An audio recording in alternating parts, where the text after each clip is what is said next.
Hi, this is Lee from Colouring Queen, and I want to show you today the Wizard of Oz.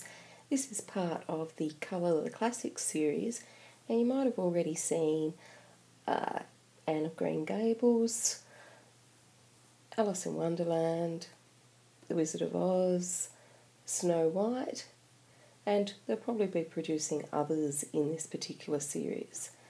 Now, the book is approximately 9.8 by 9.8 inches, and it's got a glossy cover on it. It's been available for pre-order for a number of months.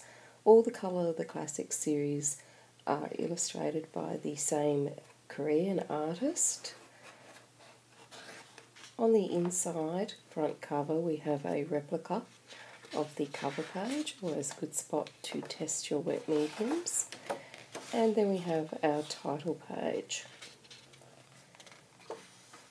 Now, the illustrations are printed on both sides of the paper, and this doesn't contain the entire story of the Wizard of Oz.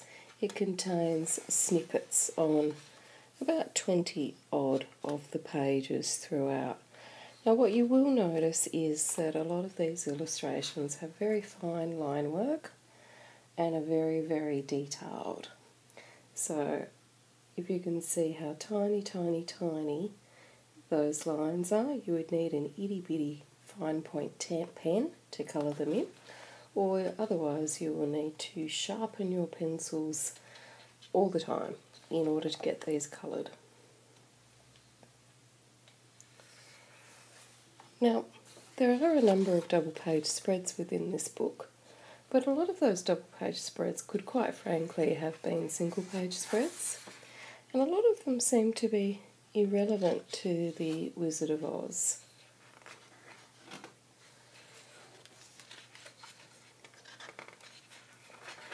Now, I do have to say I am a big fan of the Wizard of Oz, and I was really looking forward to this book, but unfortunately it's not my favourite Wizard of Oz book. I really think that the pictures could have been more of the style of the traditional book, but I really don't like a lot of the images that they've included in it. So you see that the images are printed on both sides of the paper. There are some double page scenes here, but a lot of the images have very small fine lines, which would make it very difficult to colour in for those that might be visually impaired. So for example, these little borders are very, very small, fiddly lines. You're really going to have a hard time colouring those in with pencils.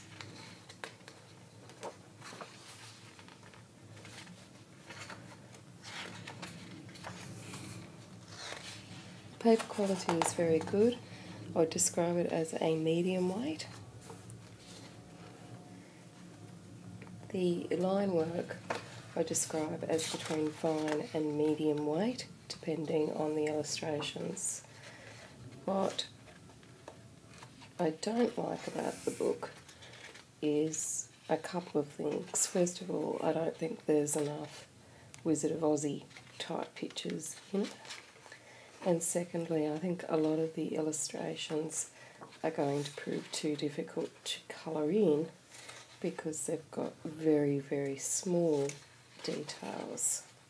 The illustrations that are on the larger size papers and that are the more traditional book, they're the ones that I like, whereas these smaller ones and the ones that have, food or birds or whatnot on them, don't really feel goes with the Wizard of Oz story.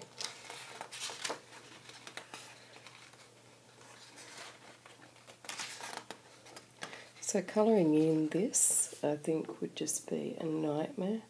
You can see how tiny tot that is. I think I would need more than a magnifying lamp, and quite frankly I don't think I would even colour that in, it's just too small.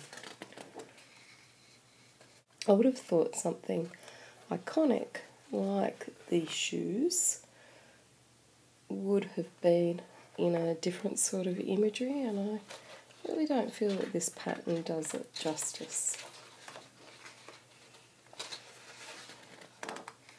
We've got some large images here that you could either colour in as large spaces, or you could doodle something in on them yourself. At the back there's an illustration index, and then we have a closing page, and that's the end of The Wizard of Oz. So I hope you enjoyed the review. Until next time, happy colouring.